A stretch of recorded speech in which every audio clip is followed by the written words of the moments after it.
Hello everyone, hello and welcome to the first lore tour for patch 3.2 of Final Fantasy XIV Heavensward. We are of course in the Antitower.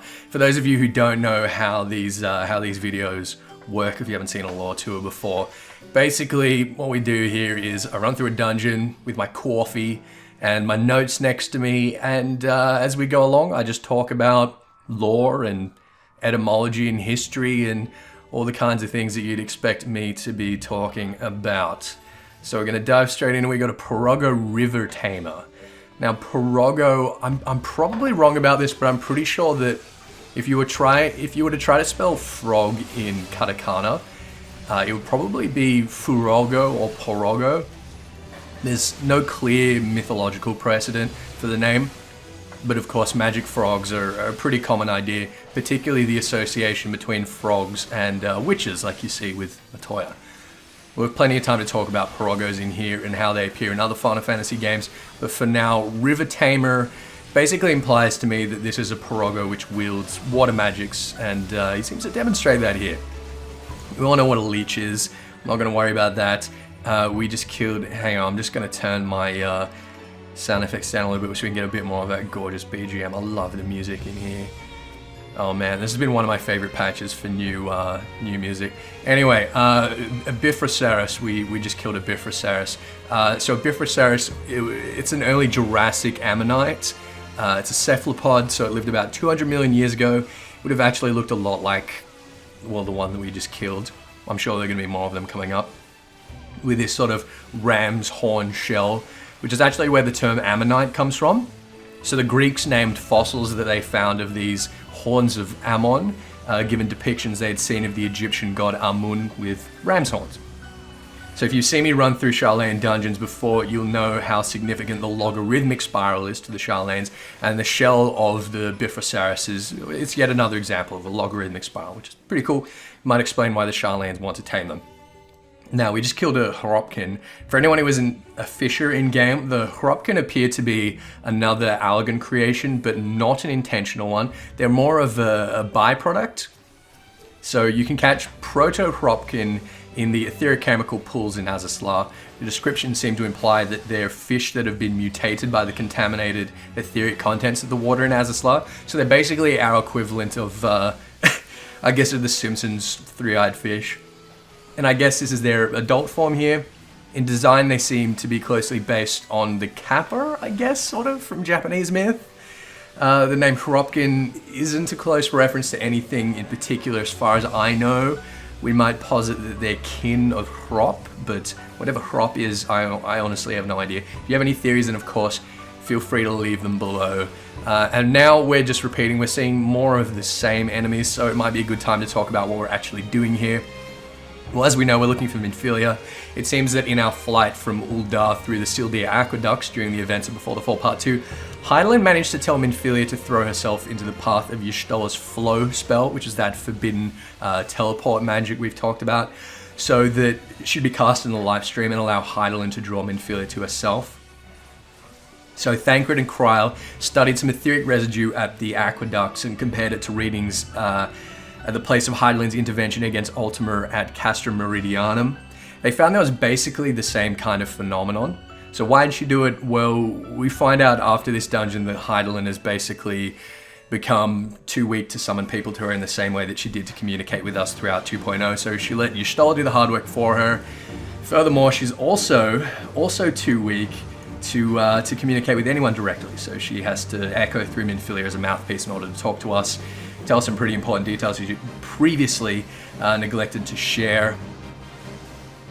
What those details are and what exactly they mean for us is something I'm sure I'll end up doing a separate video on sometime soon, so I look forward to that. So we found out that Matoya was the custodian of the Antitower, and that seemed to be one of the main reasons she didn't join the Exodus. So here we are in this place that the Sharlayans constructed to give them. I think Y'shtola describes it as like a vantage point over the ethereal sea. A physical place that manages just ever so slightly to slip beyond the veil and allow us to flirt with the noumenal plane of the live stream. Now we are here, of course, with Zuro Rogo. This is an interesting one. So Zuro and Rogo are both, they can be translated in a few different ways, but the way I've taken it, which I think is the most interesting. So zuro is a cob or an ear of corn in Spanish. It also means yesterday in Shona, which is a language native to Zimbabwe, but I'm not worrying about that at the moment. And rogo, so not rogo, rogo with one G, they've added another G here. It means here in Fijian. So we've got ear and here, we've got two different, well, a verb and a noun, I should say, that are related to hearing, which is obviously very important here. Is a bard, is singing. The more obvious allusion that I'm sure everyone makes pretty quickly, it's an excellent one, is the chorus toads and Zero Rogo here, they're singing the Rainbow Connection, which is a song that Kermit the Frog sings. It's one of his sort of famous tunes that I think he first sung in the 1979 Muppets film. And it might seem like just a fun little thing at the moment, but the rainbow connection, this sort of theme of a rainbow is actually really important in this dungeon, given so many cultures think of rainbows as this sort of gateway, this sort of proto-numinal place, this place that's not quite earthly but not quite heavenly. And that's, as an image, that's something that really sort of relates to the Antitower and what the Antitower is all about. So that area is also called the Manifest. So we're approaching a place where the live stream becomes Manifest. Now the place that we just passed through, that tiny little circle there, that was called Pleroma. Okay, wow. So Pleroma essentially means to be full. It is a concept of Gnostic mysticism, and it's in a sense the Christian equivalent of the Sephiroth. So I don't really have time here to explain it completely, but in short, there's a bunch of different emanations of gods, the residue of which can be observed in our world, but they can only exist in phenomena as shadows. However, there is a noumenal realm, which Gnosticism borrows heavily from Plato's Heaven, in which all of these aspects of God achieve syzygy. Syzygy being an alignment of celestial bodies, for example, the sun, the earth, and the moon aligning, I should say. Christian theologists more broadly think of Christ as the one and only corporeal pleroma, this full vessel of every aspect of the divine which otherwise does not and cannot exist in the corporeal world. And it's an important part of Christian concepts as the Christ as this kind of bridge between the physical and noumenal world, which is precisely what the Antitower is, right? A place that exists on both planes concurrently, and so provides us corporeal beings with a place that we can observe and interact with a live stream. Now I'm going to try to catch up with what we were just fighting there. We had a mimic, Dungeons and Dragons, first edition monster. We've seen it in every RPG forever. I guess question of the day, what's your favorite mimic? Mine would have to be, Dark Souls 2 is a great one. But if you think about it, we have mimics in even in Pokemon, Red and Blue Pokemon. Think about it.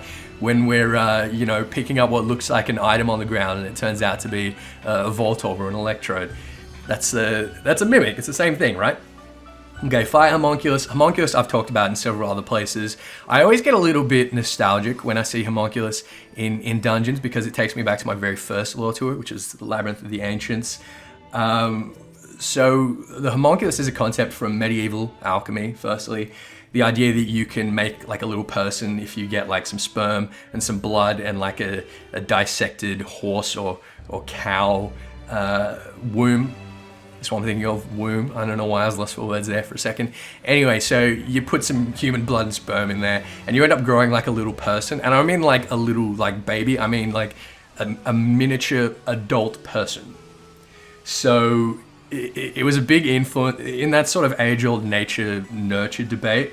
We get this idea that everything that you are as an adult is sort of present in the homunculus, right? So your personality, your physical appearance, everything is predetermined, and we can see this through producing a homunculus in alchemy. The other sort of aspect of the homunculus, which I always find quite interesting, is its sort of implications in Cartesian theatre. Cartesian theatre being the idea perpetrated by René Descartes, the medieval philosopher. He basically had this concept that perception was like you'd have a little dude sitting in your head, and watching everything that was happening through your eyes, and would be sort of telling your body to do things. Basically, your soul was sitting in the pineal gland and was acting as a homunculus. Now, Cartesian theater is this, I think it was a commentator in the 1990s, I don't remember who it was, but it was to demonstrate the sort of logical fallacy here, in that if you've got a little dude sitting in your head that has to interpret the things, then maybe the little dude needs to have another little dude sitting in his head. So you have like little dudes all the way down, you end up with a infinite regression, which of course is a logical fallacy if you've studied any kind of philosophy of formal logic or history of science. Now, we also had some Spriggans there. Spriggans are Cornish fairies. They're little thieves that would steal cattle, steal children, summon storms. They guarded treasure, so pretty standard to the kinds of fairies and sprites we find in pretty much every culture in the world. And just like every culture, they have a really stupid way of combating them. So fun fact, you could repel a Spriggan just by turning your clothing inside out. So tanks want to buy defensive cooldowns, reversible pants. Now I'm gonna come back to the Marilith because we need to talk about what's going on here. Now we've got Ziggy, we've got Stardust. There's the obvious David Bowie reference here. But first I want to talk about the name of this area is Where Hearts Leap, which is a very clear reference, to me anyway, a clear reference to a poem by William Wordsworth. I'm trying to talk too quickly, I'm getting all tongue-tied here. My heart leaps up. I've actually got it in my notes here, so I may as well recite it for you, I guess. My heart leaps up when I behold a rainbow in the sky. We have this rainbow illusion here again. So was it when my life began? So is it now I am a man? So be it when I shall grow old, or let me die. The child is father of the man, and I could wish my days to be bound each to each natural piety.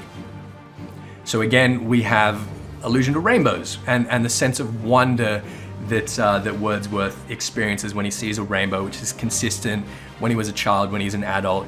He hopes that it's something that he'll always retain. He wants the child to be the father, in the sense that he wants to be able to constantly be learning how to interact with the world from this sort of fresh, childish perspective, which gives him, the sort of creative impulses that he has. Now, the obvious one, Ziggy Stardust, was a persona created by David Bowie in 1972 for his album The Rise and Fall of Ziggy Stardust and the Spiders from Mars. And it was the album that sort of launched David Bowie from being this pub band into this international superstar. And this is a really, really nice tribute for him. I didn't do a Kermit the Frog impersonation, so I feel like I probably shouldn't do a David Bowie impersonation. If you want to hear my David Bowie impersonation, then feel free to leave a request, and I don't know, maybe next time, huh? Anyway, we missed the Marilith there, so let's talk about the Marilith really quickly. The Marilith is from Final Fantasy XI. I talked about it in the Google library, and I think I said there that it's basically a combination of marrow and monolith. So it's more skeletal than other golems, you'll notice. So I think we're seeing like a golem skeleton. We're seeing basically a golem that is yet to pack all those additional rocks or whatever else onto its body. It's a sexy naked golem, whatever. Vikings we have here. So Vikings have been one of the less common classes through the Final Fantasy series. I think they're in Final Fantasy III, they're in Tactics. They're essentially what inspired the Marauder class in 14, being these axe-wielding pirates. So the Rogadan Seawolf of pre-Leminson history is pretty much a stereotypical Viking, and given that they're originally from somewhere to the north in the same direction as the Charlene homeland, it's probable that the Charlanes have had a good deal of contact with them, at least enough to inspire these mammoth designs. So the Viking is pretty much the Marauder of the north, something we'll probably see more of in the future. As for Magus, we might think of it as a pretty broad synonym for a mage or a sorcerer, but it has some pretty specific connotations here. Magos was an old Iranian term for a Zoroastrian priest, and the ancient Greeks and Romans both considered Zoroaster, or Zarathustra as they called him, to be the inventor of magic and astrology. So they adopted the term magus to describe a practitioner of Zarathustra's crafts. The important thing there, of course, they considered him to be the inventor of astrology, so we might think of magus as a Charlemagne term for an ancient astrologian. Centaur, we're going to see some more centaurs in a moment, I believe. We all know what a centaur is, half human, half horse, of Greek mythology, and the descendants of Ixion, which is a fun bit of trivia for Final Fantasy X fans, and the cloud nymph Nephil. What particularly interests me about these centaurs, however, is that if you look closely, they're actually wearing basically a specially fitted version of the Dragoon set from the World of Darkness. You look at the gauntlets in particular, when these next centaurs come down. It looks something like it's in between the World of Darkness Dragoon and the Mithrite armor set, but it has those really distinct World of Darkness engravings. So we know that the Charlemagne are bound void sent in other places before, but I guess that these in particular were actually minions of the Cloud of Darkness herself before they were bound to the Antitower. Great, there you go. And that gives me just enough pause to take a sip of my coffee before we head into the final boss. Now, I will mention, for those of you who don't know, the Antitower, as we're seeing here, it's a reverse tower. It's upside down. We saw the stairs and the carpet on the ceilings, the chandeliers on the floor. It's heavily influenced by Ibsen's Castle and by Memoria from Final Fantasy IX. And this is as good a place as any, I suppose, to put in some concept shots for that. For those of you who haven't played or aren't particularly familiar with those parts of Final Fantasy IX, that might be interesting. And of course, they in turn were heavily influenced by the works of MC Escher, which I guess we'll put in a shot for here as well, for those of you who aren't familiar. I'm sure you'll all recognize it when you see it. And I'm going to take another sip of my coffee, and we're going to jump ahead to the final boss while I catch my breath here for a moment. Because I've been talking non-stop for, what is it, 18 minutes now. Excellent. Alright, we're all witness. Now, this makes me think of, a place between life and death where judgment is passed, where witness is given to people's life deeds. Pretty common idea in various mythologies and religions. Anyway, we got Calca and Brina. So Calca is a prefix for a number of terms.